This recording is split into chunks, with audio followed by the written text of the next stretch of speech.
ఏంటది భోజనాలు అటెండెన్స్ వేసుకున్నారా? వేసుకోలేరు కదా.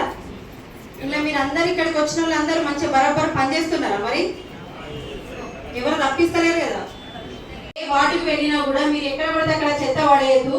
కొద్దిగా మీరు కూడా మా లేబర్ కష్టాన్ని అర్థం చేసుకోరు. వాళ్ళు రోజు పొద్దున్న లేచి 4 గంటలకు లేచి 5 గంటలకు ఇక్కడికి వస్తారు కదా. వాళ్ళ కష్టాన్ని అర్థం చేసుకోరు. పిల్లల్ని అందరినీ వదిలేసి ఆ డ్యూటీ చేస్తూ ఆ జీతం కోసం పనిచేస్తున్నారు వాళ్ళు. వాళ్ళ కష్టాన్ని మీరు అర్థం చేసుకోవాలని ఏ వార్డుకి వెళ్ళినా కూడా ప్రతి వార్డులో మీ గురించి చెప్పడం జరుగుతుంది. నా మాటని నిలబెట్టాలని చెప్పేసి నేను కూడా కోరుకుంటున్నా మీ అందరినీ. మీరే ఎప్పుడు ఇన్నేళ్ళకి వెళ్ళి ఒక్కొక్కరు 15-20 ఏళ్ళకి వెళ్ళి పనిచేస్తున్నారు కదా. ఏముంటది మనకు జగిత్యాల మున్సిపాలిటీ నుంచి మనం చేసుకునేది ఏముంటది? ఈ ఊడ్చుడు, మోర్లు తీసుడు, నీళ్ళు ఇచ్చుడు, ఇవే కదా మనకు ఉండేది. మరి ఇవి మనం పర్ఫెక్ట్ గా చేయకపోతే మనం ఏం పని చేసినట్టు? చెయ్యాలని కదా మీ అందరికి చెప్తున్నా. మీ అందరి కష్టం వాళ్ళు ప్రజలు ఎట్లా అర్థం చేసుకుంటారో ప్రజల బాగోగులు కూడా మీరు అర్థం చేసుకోవాలి. ఏ ఇంటి ముంగడ చెత్తుంది, ఏ వార్డులో చెత్తుంది, ఎక్కడ దోమలు వస్తున్నాయి, ఎక్కడ ఈగలు వస్తున్నాయి, మరి దేని వల్ల వస్తుంది, ఇది ఎందుకు ఇట్లా అవుతుంది అనేది మీరు కూడా కొంచెం ముందే గ్రహించి వాటిలో చెత్త లేకుండా ఎక్కడ కూడా శానిటేషన్ ప్రాబ్లం లేకుండా మీరు అందరూ చూడాలని చెప్పేసి మీ అందరినీ కోరడం జరుగుతుంది. ఎందుకంటే నేను వచ్చే లేట్ వచ్చినా దాని తర్వాత వర్క్ అనేది ఎట్లుంటది, టెండర్లు పెట్టాలి, దాంతో లేట్ అయిపోయింది, కమిషనర్ గారు లేరు, అది కొంచెం లేట్ అయిపోయింది. అంత ప్రోగ్రామ్ అనేది కొద్దిగా లేట్ అవ్వడం జరిగింది. సో ఇప్పటికైనా రెయిన్ కోట్స్ వచ్చినాయి, సంతోషం. మీరందరూ ఈ షూలు లేకుండా, చేతుల గ్లౌజులు లేకుండా, రెయిన్ కోట్స్ లేకుండా, వర్షంలో దడుస్తూ, షూ లేకుండా మోర్లలో దిగుతూ, గ్లౌజులు లేకుండా చేతులు పెడుతుంటే నాకు అసలు చూడడానికి నచ్చలేదు. అందుకని చెప్పేసి మీకోసం ఫస్ట్ రెయిన్ కోట్స్ తెప్పించిన. కొద్ది తొందరలోనే మీకు ఆప్రాన్స్ వస్తాయి. మీరు వేసుకుంటారు కదా ఆరెంజ్ కలర్ ఆప్రాన్స్ వస్తాయి. అంతకుముందు కొంచెం అన్ని చిన్న సైజే తెప్పించారు కాబట్టి కొద్దిగా పుట్లు ఊడిపోవడం జరిగింది కదా. ఈసారి ఎవరి సైజుని బట్టి వాళ్ళకి ఖచ్చితంగా నేను తెప్పిస్తున్నా. అవి కూడా తొందరలో వస్తాయి.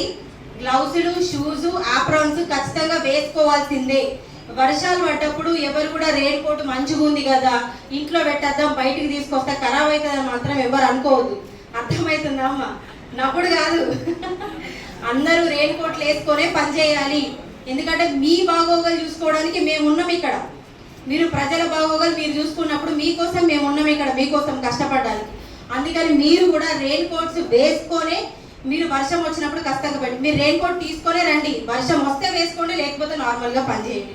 కానీ రెయిన్ కోట్స్ ఎవరు కూడా ఇంటి దగ్గర పెట్టరావద్దు, అందరు తీసుకొచ్చుకోవాలి. రెయిన్ కోట్స్ వేసుకోండి. ఈసారి మంచిగా తెప్పించడం, మంచిగా ఉన్నాయి, ఏ ప్రాబ్లం ఉండదు వీటితోటి. దాంతోపాటు జగిత్యాల పట్టణాన్ని ఎంత పరిశుభ్రంగా ఉంచాలంటే మీ ఇల్లుని మీరు ఎట్లయితే ఉంచుకుంటారో, మీ పిల్లల్ని మీరు ఎట్లయితే ఉంచుతారో ఈ జగిత్యాలను కూడా మీరు అట్లనే పరిశుభ్రంగా ఉంచాలని చెప్పేసి ప్రతి ఒక్క శానిటేషన్ సిబ్బందిని, కార్మికురాల్ని నేను కోరుకుంటున్నా. ఎందుకంటే మీరు పరిశుభ్రంగా ఉంచితే ఈ జగిత్యాలని నేను పరిశుభ్రంగా ఉంచినట్టే.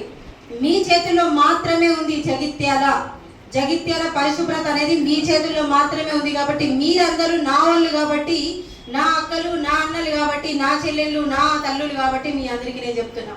నేను ఎట్లనో మీరు కూడా అట్లనే మీ అందరికి గౌరవం ఇస్తూ మరొకసారి ఈ జగిత్యాల పరిశుభ్రతను మీరు మాత్రమే కాపాడాలని చెప్పేసి మీ అందరికీ చెప్పడం జరుగుతుంది.